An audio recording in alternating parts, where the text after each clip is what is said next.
benchmarks. It's probably not the hottest topic in Cairns, but I think, and my task is primarily to talk about fixed income benchmarks, and that's probably probably lower down the sort of the ranking in terms of sort of hot topics. But I actually think it's a very important topic, and it's got more important over the last few years. And I guess my perspective on that comes from being both a fixed income investor, responsible for delivering fixed income outcomes to clients around a benchmark, but also as a multi-asset investor who's looking at portfolio construction and looking at the role of fixed income in the context of the broader portfolio. And I think at the moment those two things can lead to sort of some very different conclusions. And so that's what I'd sort of like to sort of just share today as my perspective on fixed income. Now, when we think about benchmarks, you can sort of go to to the sort of authority of Wikipedia if you sort of want to do this in a very quick way. And benchmarks generally need to be sort of appropriate, investable, measurable, and can't be sort of specified in hindsight. They need to be there when you start investing. And I think in the context of most fixed income benchmarks, you can sort of tick generally the investable piece. One thing I've learned about fixed income is it's an industry that's very good on trying to measure things and cut things up in lots of different ways. So you can generally sort of tick the measurability box and certainly the specified in advance. But I think where it's more, there is more challenge, I think, on fixed income at the moment is in the question of, are fixed income benchmarks appropriate? And I guess when we start to think about constructing a portfolio and start thinking about, well, we're going to put money into defensive assets, the critical question is, well, why are we doing that? What do we actually want that part of our portfolio to deliver for us? If it was simply just high return, we'd probably go to the sexier parts of the universe into sort of equities or alternatives or whatever it might be. But we have generally a defensive fixed income component in our portfolio because that's a part of our portfolio we don't want to take a lot of risk on. We want to maintain the real value of our purchasing power, but we don't really want to put that sort of capital at risk. We want that part of our portfolio to diversify other parts of the portfolio. So if equities are going down, we typically expect that part of our portfolio to perform well. We want it to be liquid and sort of so on and so forth. So there's certain characteristics that we expect from the fixed income part of our portfolio before we even start thinking about the benchmark. It's what do we want, the fundamental question is what do we want these assets to be doing for us and when do we want them to be doing it for us? So when we start to think about fixed income benchmarks, there's a few things that may challenge some of those assumptions. Well, the first is that if you look at the major sort of benchmarks, the Barclays Global Ag, the formerly UBS Composite, now Bloomberg Composite Bond Index, which is the sort of the predominant domestic-focused index, they're market cap based indices. And what does that mean in fixed income? Well, it means the biggest borrowers form the biggest part of the index. Irrespective of their sort of creditworthiness or the return profile, if you borrow a lot, then you'll be big in index terms. That's true in sort of global indices, whether it's sort of the big indebted governments, or it's true in the Australian context where government issuance sort of dominates the composition of the benchmark. So I think there's a question mark over is that actually what we want when we start to put money into fixed income anchored around a benchmark? I guess the second issue, and this is where, I think the last 2 to 3 years, we've seen some sort of, I guess, real tests coming, or test to the traditional way of thinking about fixed income benchmarks. Because up until a few years ago, if you think about the marketplace in fixed income, I said it's a market cap based benchmark. You've got borrowers, so governments, companies coming to the market saying we need to borrow. You've got lenders basically saying, well, we've got capital that we're happy to lend to you, and market arguably sort of finds a clearing price, and both borrowers and lenders are happy, more or less. But what we've seen over the last couple of years has been very heavy intervention by central banks, whether that be the Federal Reserve, the Bank of Japan, the ECB, and these are market participants, in my view, that have very, very deep and seemingly unlimited pockets. And their objective isn't really to sort of, find that sort of happy point where normal providers of capital can find a sort of a clearing price and allocation for the money that they've got to invest, and to satisfy the sort of requirements and the risk of people who are sort of looking to borrow that money. They've got a very different motivation. And that's created, I think, a significant distortion in the characteristics of benchmarks, where risk has been rising, and I'll show you an illustration of that in a minute, and the return for taking that risk has been falling. And so I think this is a relatively new phenomena, particularly to the extent that it's really driven, I think, a wedge between the sorts of requirements of us as lenders and sort of corporates and governments as borrowers.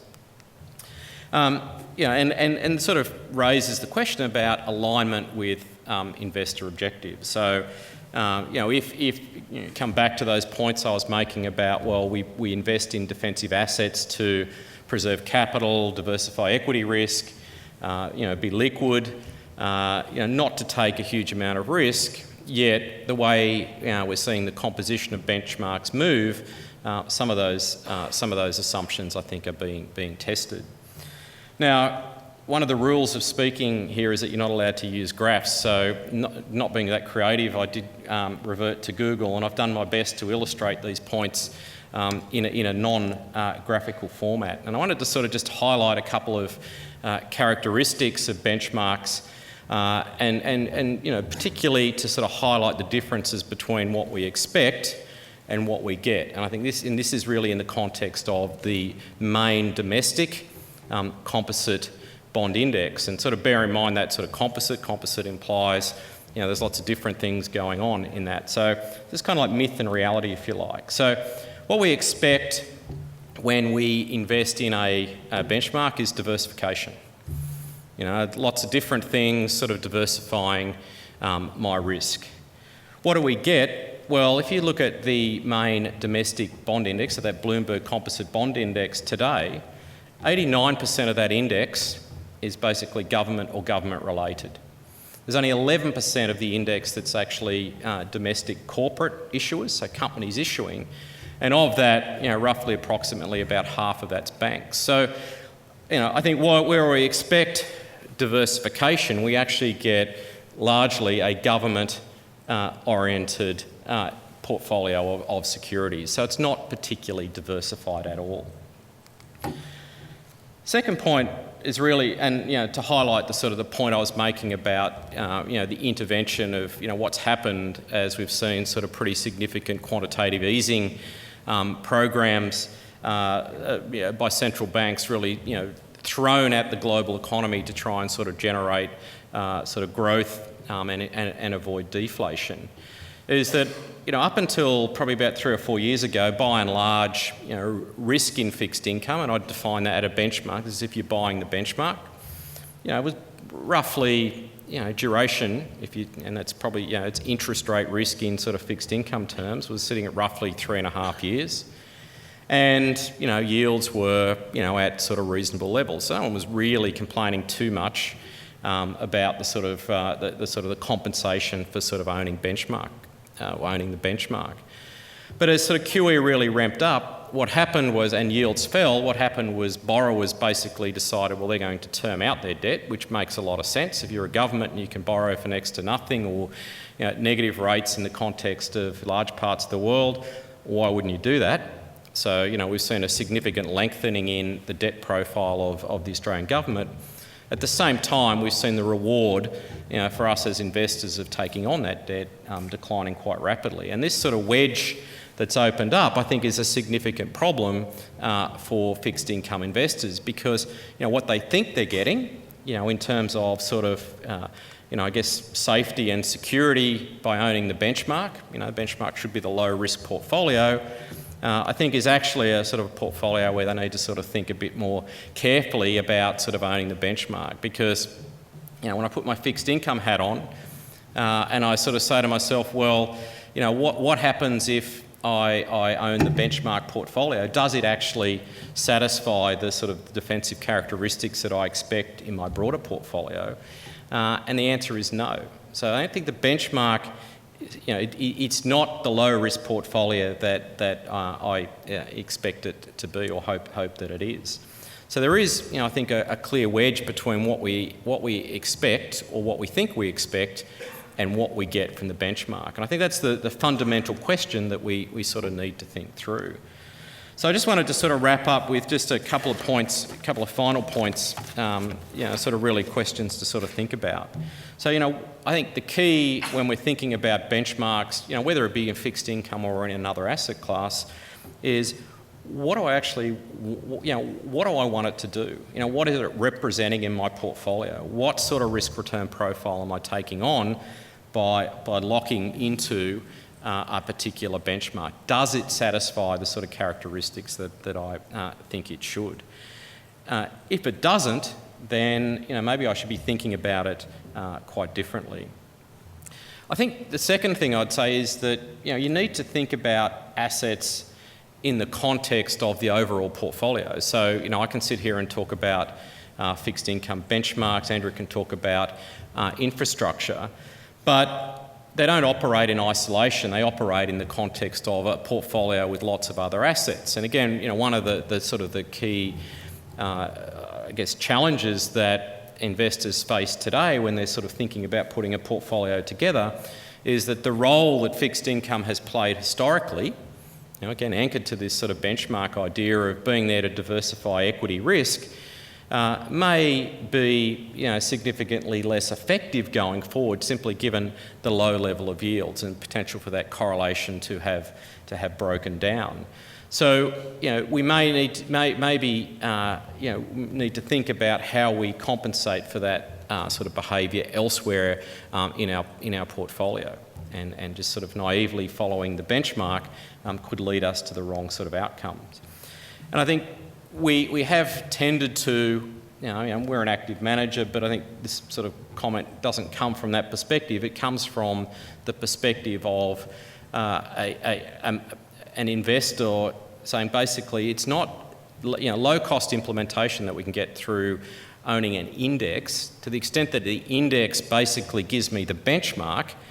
And I guess one sort of thing I'm arguing here today, I think, is that the benchmark isn't a low risk portfolio. So what we should be focusing on are basically the after cost outcome, and we're far better to get the right sort of portfolio characteristics rather than I think a low cost replication of a benchmark that is arguably significantly flawed. So I might just leave it there and hand over to Andrew.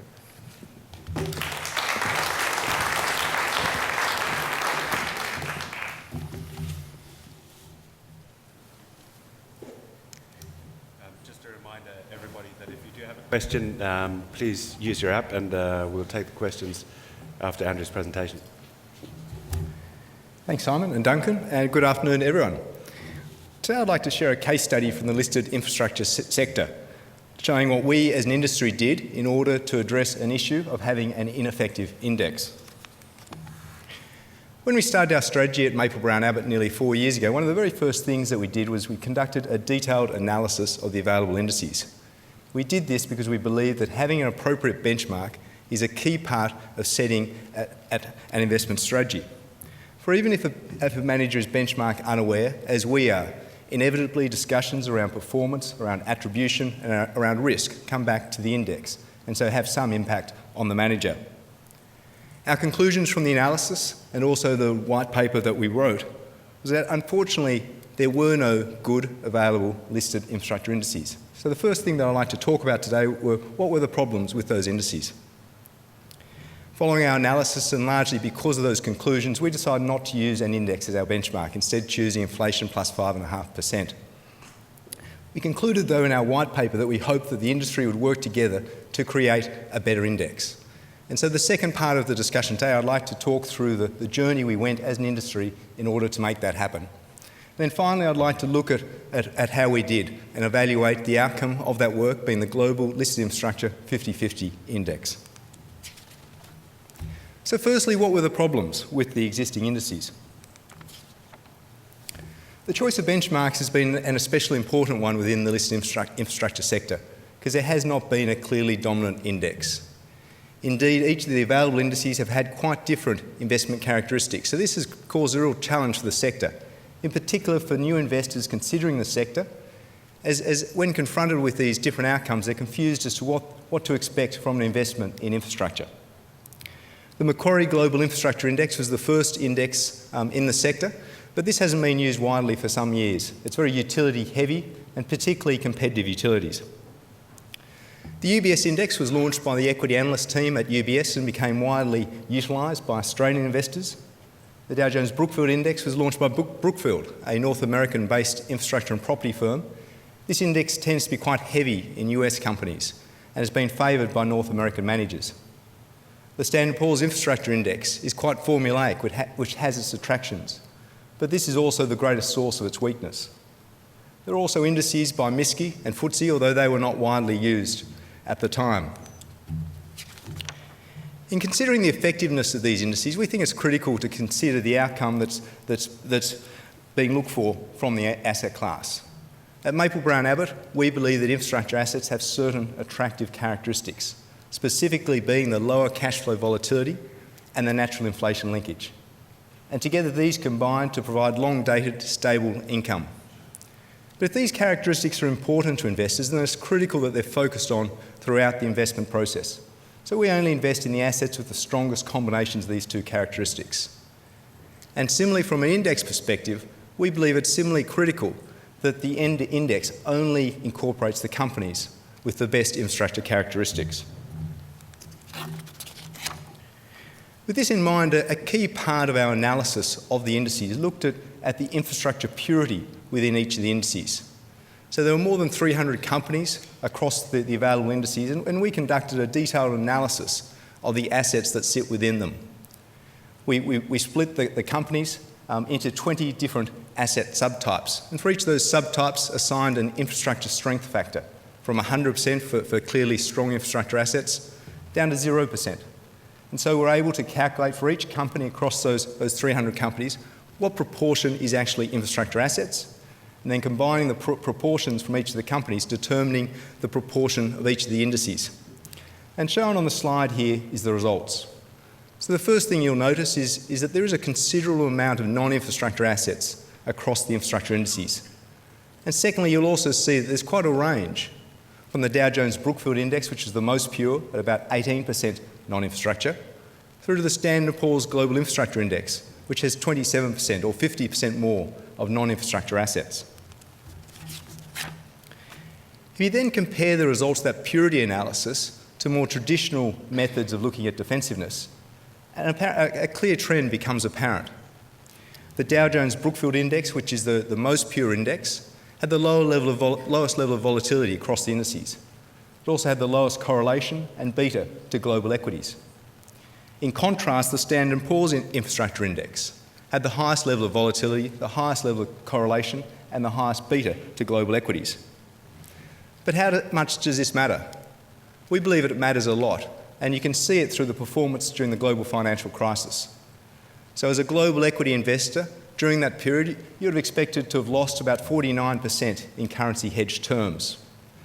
The infrastructure indices generally did deliver at least somewhat on the defensive promise, outperforming between 5 and 10%. But not all infrastructure assets were defensive, and not all infrastructure indices were defensive. The Standard & Poor's Infrastructure Index barely outperformed global equities. Our view was that the Dow Jones Brookfield was not a great index. That's partly based on its composition. It's also partly based on its index construction. But as you can see here, even that index had substantially better defensive characteristics than the Standard & Poor's Infrastructure Index. So our conclusions were that none of the indices were good proxies for the infrastructure sector from this work and some other work, but also that the difference between the indices is very substantial, particularly from a defensive perspective. So like the Cookie Monster here, we believe that it very much pays to take care with your listed infrastructure index choice. And that was why it was so important to us to develop a better infrastructure index. So as I previously mentioned, the conclusion of our white paper said that we hoped the industry would work together to create a better index. So now I'd like to talk about the journey we went through in making that happen. So the objectives of this index were firstly to be a fair reflection of the median manager's view of the opportunity set. So not our definition, not any other manager's definition, but the average manager's definition in the sector. We wanted the index to be independent from managers and users. Clearly needed to be able to be calculated in a robust and transparent manner. And we wanted it positioned to achieve broad-based support, because our hope was that it would unite the sector, but behind a single index. Well, the first step that we did in order to make this happen was I started talking with the other heads of the listed infrastructure businesses in 2013. And there was very strong consensus that the available infrastructure indices were not good. However, those other managers faced challenges, and specifically, it would be expensive and time-consuming for them to change all of their existing funds and existing mandates to a new index. And secondly, they were also, I think probably appropriately, concerned about the reactions of their investors, who would no doubt be sceptical of their reasons for wanting to change their benchmark. So we needed a catalyst, and fortunately that came in 2014 when UBS announced that they would be closing their infrastructure index. So the next step was then to pull together a working group to develop this index. Not surprisingly, managers were the largest component of the working group. And I think that makes sense, as managers should be closest to the individual companies and should be most aware of the challenges of an index. But within that, it was important to have diversity within the managers, particularly with our objective of trying to unite the sector. So for us, that meant having geographical diversity, including managers not only from Australia, but also from North America, as historically those two groups have looked at the sector slightly differently. We also needed managers who looked at the sector on a benchmark unaware basis, as well as those who looked at it on a benchmark aware, as historically the benchmark unaware have used a tighter definition of infrastructure. It's also obviously important to either have consultants or institutional investors to provide balance to the discussion, to provide a different perspective, and of course to keep us managers honest.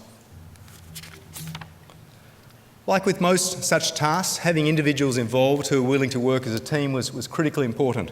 And in leading the industry group, we're very, very pleased to have representatives from Lazards and Colonial First State here in Australia, and representatives from Cohen & Steers and CB Richard Ellis in the US. The real glue, though, to the project was undoubtedly provided by the consultants, Mercers and Russells, who at times no doubt felt very much like this poor individual in the middle of the photo, holding everything and everybody together. Once the group was formed, we needed to choose an index provider to work with. The project group all spent a lot of time evaluating the existing indices to work out which was the best index to use as a starting point. Possibly the most important aspect of that was looking at how the index providers determined which stocks should be included in the index. The Standard & Poor's Infrastructure Index, for example, used GICS classifications, and that has the attraction of being formulaic.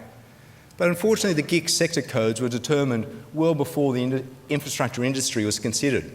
So in many cases, the definitions don't well suit our purpose. One example is in the utility sector. So GICS looks at utilities based on the materials that they produce. So is it a water, a gas, or electric utility? But from an infrastructure perspective, that's less important. What's more important is whether the utility is regulated, so a true monopoly, or whether it operates in a competitive environment. The alternative to using classifications is to determine a definition for infrastructure, and then have a party apply that definition across the different assets. A key challenge with that approach is finding an appropriately skilled and independent party to play that role. From this analysis, we decided that FTSE was the best index provider for us to work with. This was firstly based on their definition of infrastructure, so that they required that 65% of revenues needed to come from specified core infrastructure assets. and also based on the party that they had. So they had a group called LPX Group based out of Switzerland, which we all agreed was appropriately skilled and also independent. We also felt that FTSE had the appropriate reputation and track record, and we're also attracted to the fact that they've done a lot of work with the REIT index through the NAREIT group of indices. Having agreed the index provider, the fun then really began in terms of working out what were the improvements that needed to be made to the index in order to best satisfy our objectives. For example, the existing FTSE index excluded most of the airports globally because they only included the aeronautical revenue within the 65% revenue test. Most infrastructure managers would include also the commercial revenue and the car parking revenue based on the fact that they're monopoly assets. So we applied to have that changed. Similarly, FTSE had been excluding the satellite companies, which again most managers believed to be infrastructure assets. Another key challenge that infrastructure indices have, though, has been with regards to weightings, because not all infrastructure assets are equal. So if you use a simple market cap weighted approach, then some distortions occur. Probably the clearest example of that within our sector are railways. So all investors view the actual railway track as infrastructure because that's a clear monopoly asset. But there's divergence in view as to whether the wagons that run on the railway tracks, what we call the above rail, should be viewed as infrastructure assets. And this is a very important distinction because if you include those assets on a pure market cap basis, they'd constitute about 20% of the index because they're very large companies, particularly the North American railway companies. At Maple Brown Abbott, we actually don't view the above rail as being infrastructure. This is because we see them as competitive businesses. They compete against other railway operators. They also compete against trucking, against air freight, and in some cases, shipping. But most infrastructure managers do include these companies, so it was appropriate that they be included in the indices. The problem is that even those managers who include them would not see 20% as being a fair weighting. Considering the different views about whether these assets should be included across the managers, not surprisingly, this was probably the toughest issue as a group we had to address, and there was some pretty considerable debate amongst managers as how best to do that. Ultimately, we decided to set the weighting for all transportation infrastructure assets at 30% and to cap the railways within that to be 25% of transportation, so 7.5% in total, which I think was a very fair outcome. So once the roles and definitions had been finalised, the work of the project group had largely been done. FTSE, of course, had a bit more work to do, specifically around the back history of the data. Then on March the 2nd, 2015, the new index was launched, which is less than 5 months after the first project group meeting. It's now 18 months since the launch of the index, so I think it's an appropriate time to evaluate how we did with the new index. On almost all measures, I think that the index has been a very strong success, but let's start with where I think we could have done better. As a group, we spent a lot of time considering how future decisions for the index would occur. So if, for example, the characteristics of existing assets within the index were to change, or if new investment asset classes were to arise, whether those assets should or should not be included within the index. Ideally, like we had at the start, you'd have industry practitioners making that decision. But that creates challenges because then obviously from other managers' perspective, are those managers controlling the index? So are they willing to also utilise that index? To do this, you really need a proper industry body, such as what the REIT industry have. But this was a project too big for our little industry group. So ultimately, we left that decision with FTSE to make going forward. That was the key negative, but apart from that, I think we did a very good job in terms of meeting our objectives. In my opinion, the new index well reflects the medium manager's view as to the infrastructure opportunity set. It's calculated in a very transparent and robust manner, and very critically, it utilises fundamental analysis in determining which stocks should and should not be included within the index. And in the 18 months since the index was launched, it's clearly become the most widely utilised index across the industry. But probably, I think, most insightful are the actual statistics of the performance of the index. So if you cast your mind back to the slide I showed earlier, that the new FTSE index in terms of volatility, correlation and beta, ranks either lowest or second lowest across all of the indices. But probably most importantly was its performance during the GFC. So where most of the indices outperformed by 5 to 10% and the Standard & Poor's Infrastructure Index didn't outperform at all, the FTSE family of indices outperformed by nearly 15%. And to me, that's far more reflective of the beta that one should expect from the infrastructure sector. So what about us? Did we change our benchmark? Ultimately, we decided not to, and we thought long and hard about doing so. But we thought that if we did change our benchmark, then that would impact the way, or could impact the way we manage the money, which was not in the best interests of our investors. We did adopt it as a reference index from its launch, so I think it's extremely useful in looking at shorter term performance in terms of risk and attribution, but we continue to be measured against inflation plus 5.5% over medium and longer terms. So in finishing up the session today, I'd like to give you all the opportunity to learn a little bit more about investing in the infrastructure sector. We've actually just released a new white paper titled The Role of Infrastructure in a Portfolio, and you can register to receive a copy of this paper from a banner on the conference app from 6 o'clock this evening. Once this banner appears, and it should look like that, and you click on it, you'll be taken to a registration page that explains FOMO, and you can also enter your details. And just by registering to receive the white paper, and you can also receive the index white paper that I've been referring to, you'll be automatically entered into a draw to win a $1,000 gift voucher so you can travel back to Kansas as many times as you'd like. You might have also noticed that the app banner provides tips for social media acronyms if there are any other dinosaurs out there like myself. So to avoid FOMO, which I believe means fear of missing out, so make sure you register. Thank you very much.